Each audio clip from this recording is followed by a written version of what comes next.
Интернет сайттарда талкуу жаратып жаткан маалыматтарды айтып берем. Аты жөнүм Улук Бакытов. Саламатсызбы?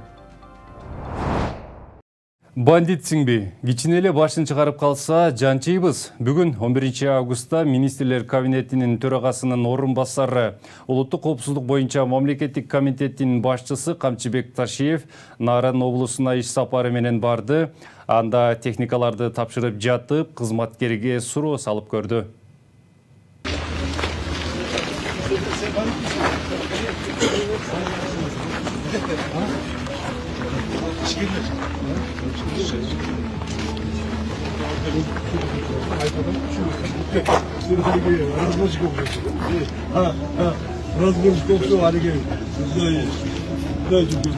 Burada o kadar cüzdüm. Yok mu?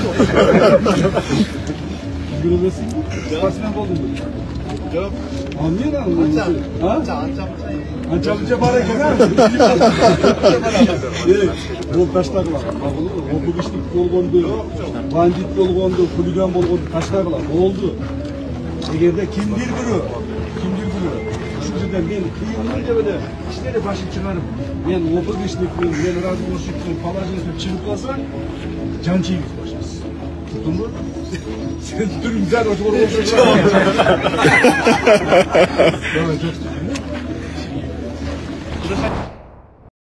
Бүгүн 11 августта УКМКнын төрагасы Камчыбек Ташиев Нарын шаарына болгон иш сапарында айыл өкмөттөрдүн башчыларына эскертүү берди. Мындан тышкары Камчыбек Ташиев Актала районунун акими Мирлан Камчыбековго кайрылып, октябрь айында аймакка барарын айтты. Атайын кызматтын башчысы Нарын шаарына болгон иш сапарында аны менен жолугуп, районго керектүү техникалардын тизмесин түзүп, президенттик администрацияга берүүнү тапшырды. Ташиев техникаларды райондун өзүндө тапшырылаарын белгиледи. Өткөндө мен айыл өкмөттөрдү чогултуп, силердин айыл өкмөттөрдү чогултуп барып айттым. Дагы бир жолу айтайын. Коррупция жокпу? Жок. Точно? Я. Кимге текшертейин айтсын. А? Кимге текшертейин? Текшертпей эле коеюнбу? Точно? Өткөндө бирөөсү мени текшертти, мени текшертип көбүрөөк урду эле азыр түрмөдө отурат. Ошондо айткам, сен тазасыңбы десем, тазамын деп. Текшертесиң, мен текшерттим. Колуңуздан келсе мен көрөйүн. Мына мен тазамын деп текшерттим эле, эртеси күнү түрмөгө барып. Силер текшербей эле коеюн, Бирок баардыгыңарга эскертип айтып кетем. Туугандар, баарыбыз эле мына кыргызбыз, баарыбыз эле бала чакабыз бар, тууган уругубуз бар, туурабы? Ким эле ушул тууган уругунун алдында бир уякта калайын десин, туурабы? Ошондо таза иштей керек. Эгерде капыстан таза иштей албасаңар, колуңардан келбесе, колуңар туткак болсо, же болсо дүйнөгө кызыккан адам болсоңор, анда жумуш таштап коюп, өзүңөр бизнес кылышкан керек. Бул элдин иши ушундай. Мына мен да элдин иши деп чуркап жүрөм. Карасаң мына. Таң кама нарын учуп келдим, азыр Ошко учуп кетем. Так, Оштон анан Таласка учуп барам, Жалал Абадка учуп кетем, ушинтип ал үчүн мага эч ким эч төлөбөйт. Элдин иши деп чуркап жүрөм мен дагы. Уктуңарбы? Силер да ошондой болушуңар керек. Анан сөзсүз айыл өкмөт болсоң, жерди урдаш, бирөөгө жер сатыш, же бир жерден бир нерсе алып калыш, андай болбош керек. Жүрөктөгү патриоттуулук, бекенчи сезимди ойготушуңар керек. Бул нерсени ар дайым угуп жүрөбүз. Ой, вперед, биз азыр патриотбуз деп угуп жүрөбүз. Бирок ошону колдонбойбуз да бизчи. Бекенчилдик деген сөздү, элге кызмат кылуу деген сөздү колдонушубуз керек да, практика жүзүндөчү. Макулбу? Эгер иштей албасаңар, дагы бир жолу айтам. Колуңар туткак болсо, коррупцияга иришип кетсеңер, лучше таштап коюп, бала чаканы багып, спокойно жакшылап жүрүш керек. А силерде ордо иштейм деген чуркап, баягы жанын берип иштейм деген балдар келип иштеш керек. Туурабы? Аким. Туура. Ошон үчүн азырынча мына Нарын районунун айыл өкмөттөрү текшербей эле коеюн, өзүңөр айтып атасыңар, Мындан ары 2 апта болот. 2 апта болот. Таза иштеңдер жигиттер. Менин максатым силерди камаш эмес.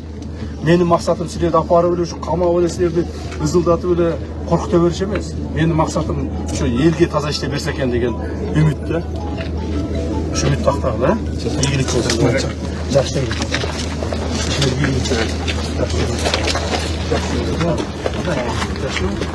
Актала аким болсун. Да, Актала районуна кандай техника керек, мондай техника бар. Силерди даярдап туруп, ошону администрация президент чакырып бересиздер.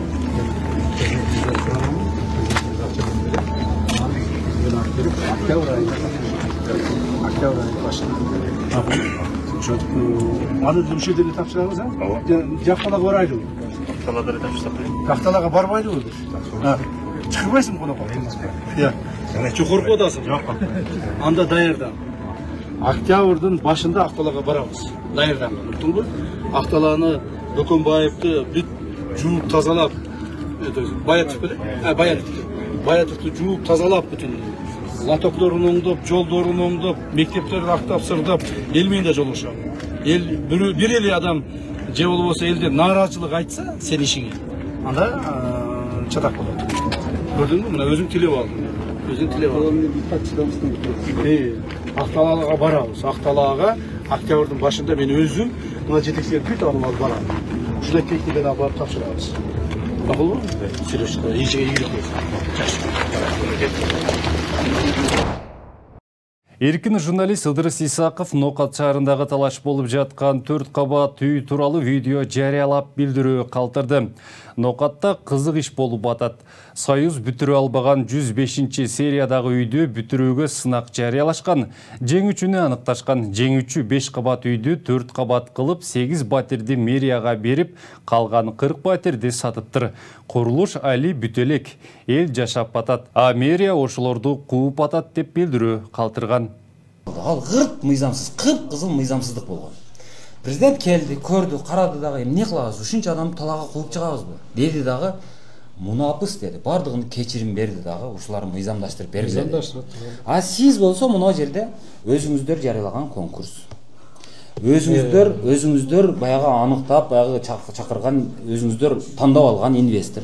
Ишти кылыптыр. Мыйзамсыз болуптур. Макул эми, мыйзамсыз болуптур. Эми мынанча адамды не кыласыз? Сиздер ошону мен сурап атам. Сиздер эмне президенттен дагы улуксуздарбы? Президент таптакыр мыйзамсыз ишти мыйзамдаштырып берип атат. А сиздер жартылай мыйзамдуу ишти тескерисинче жок деп кайра капырга чыгарып атасыңар да. Кабырга биз ачыга берип Ыдырыс. Азыр оюз бирилип отур. Бирок сен бурмалап кетип атасың да. Мына мага мэр катары туура эле.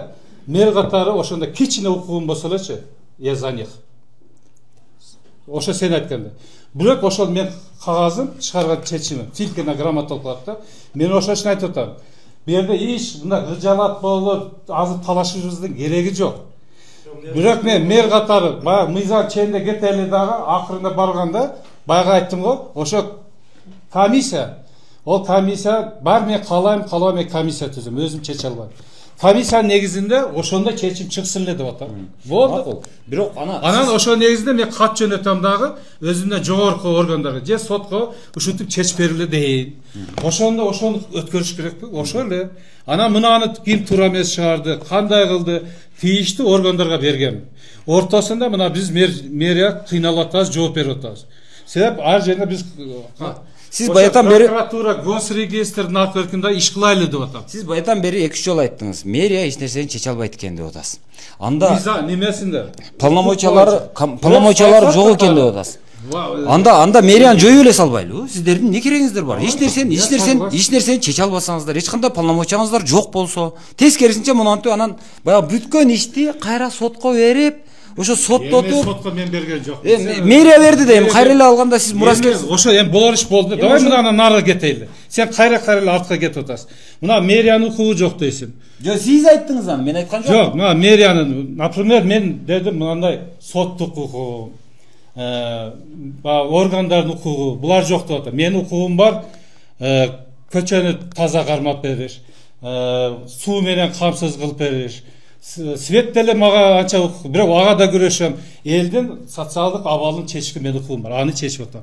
Анан кийин мындай юридикалык талаш келгенде действительно мен укугум жок экен, мен ошону айтып атам. Камчыбек Ташиев Нарын шаарынан кийин Ош шаарына барды. Ал дароо эле тик учак конгон стадион жакшы каралбай калганын байкап, тиешелүү кызматкерге эскертүү берди. Телевизорге мешает ишти.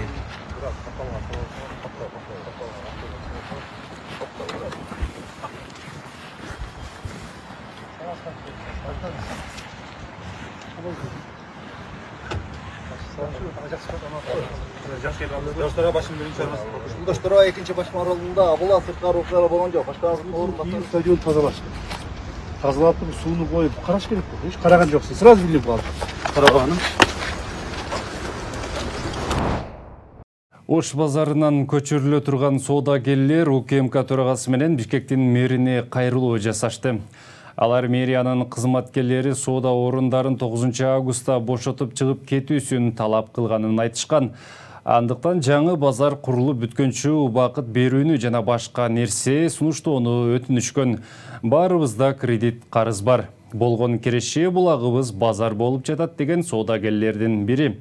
Мэрия бул Ала-Арча дарыясынын жээгине көчүрүлө турган соодагерлер экенин билдирди. Жана УКМК төрагасы Камчыбек Ташиев, биз сиздерден суранарбыз. Ош базарынын тургундары 20-30 жылдан бери ушул жерде закондуу биз иштеп турганбыз. Патентти төлөгөнбүз, охранасын төлөгөнбүз, светин төлөгөнбүз. Бизге эч кандай убакытты бербей, 9-ында келип бизди эртең ушул Ош базарын бошотосуңар деп айтып кетти. Ошо сиздерден суранарбыз, ушу бизди жаңы базар бүткөнчө коюп бериңиздерди суранабыз.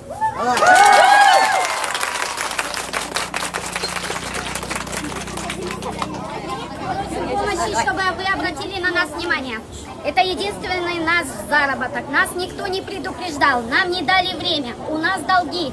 Мы всегда вовремя все оплачивали. Мы как положено, так и работали. Мы не нарушаем. Мы покупали эти контейнера. Это единственный наш заработок. У нас кредиты, у нас долги. Помогите, пожалуйста, обратите на нас внимание, дайте нам отсрочку, предложите нам какую-то альтернативу, варианты, чтобы мы не ушли. Так же не делается. Мы работаем, нам позавчера сказали, все по факту, выходите, до свидания. Куда мы пойдем? У нас у всех дети.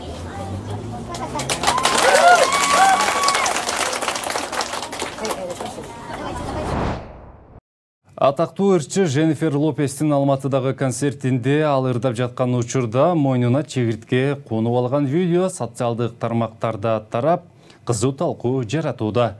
Видеодон ырчы дүрбөлөңгө түшпөй, ыңгайлуу убакытта чегирткени мойнунан алып ыргытып жибергенин байкоого болот. Ал чегирткени ыргытып жибергенде көрүүчүлөр кол чаап, сүрөп колдоп турушту. Комментарийлерде ал чегирткени аукционго коюу керек. Алматынын экологтору ал чегирткени асыл тукум чегиртке деп издешүүдө. Джей Лого анчалык жакын барган жалгыз казак. Чегирткени да ушунчалык эффективдүү ыргытса болот беле. Чегиртке да Джей Лонун концертинде болду. А сен бара албадың деген сыяктуу кызыктуу талкуу жүрүүдө. Интернет сайттардан алынган маалыматтар мына ушулар болду. Эскерте кетсек, урматтуу телекөрүүчүлөр, жогорудагы маалыматтар 7 каналдын көз карашын билдирбейт.